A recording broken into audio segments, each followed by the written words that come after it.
In Utah's West Desert, 35 miles south of Salt Lake City, Nutty Putty Cave lies like a scar in the limestone hills.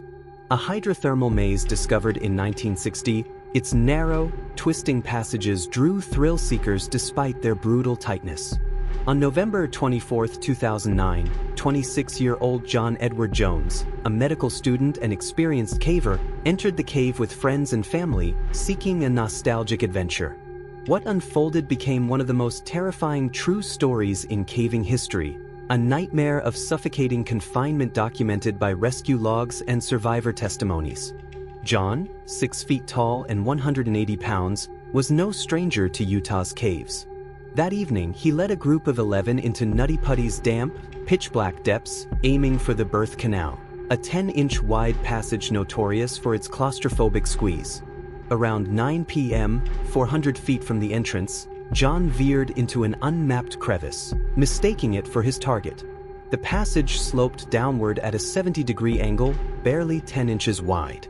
He crawled headfirst, exhaling to fit, the slick limestone scraping his skin. Then the cave betrayed him. The passage tightened, and John's momentum wedged him in, upside down, his arms pinned, his chest compressed. He was trapped 150 feet underground, unable to move, his head lower than his feet.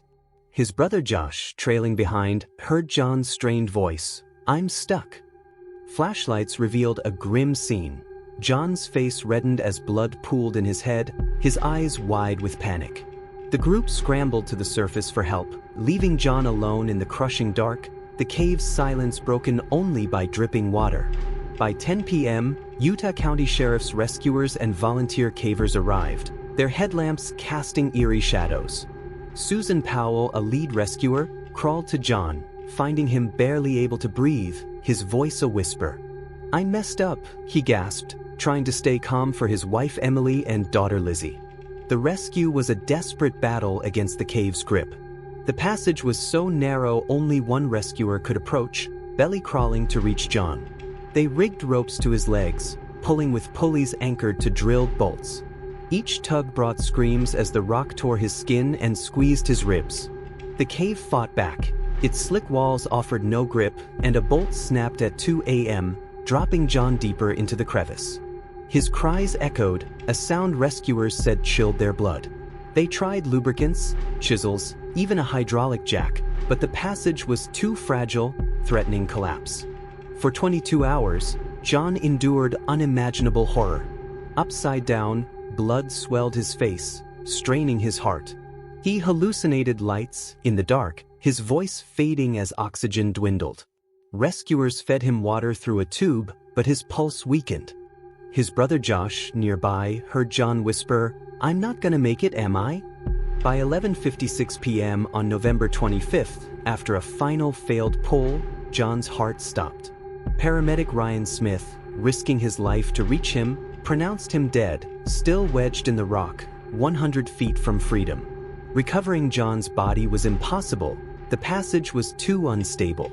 After agonizing debate, authorities sealed Nutty Putty Cave with concrete on November 26, 2009, making it John's tomb.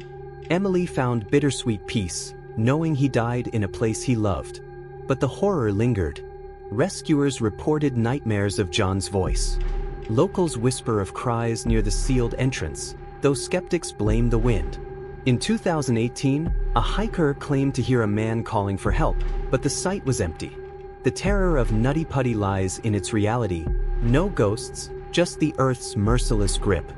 John's slow suffocation, the cave's unyielding walls, and the rescuers' helpless struggle tap primal fears of entrapment.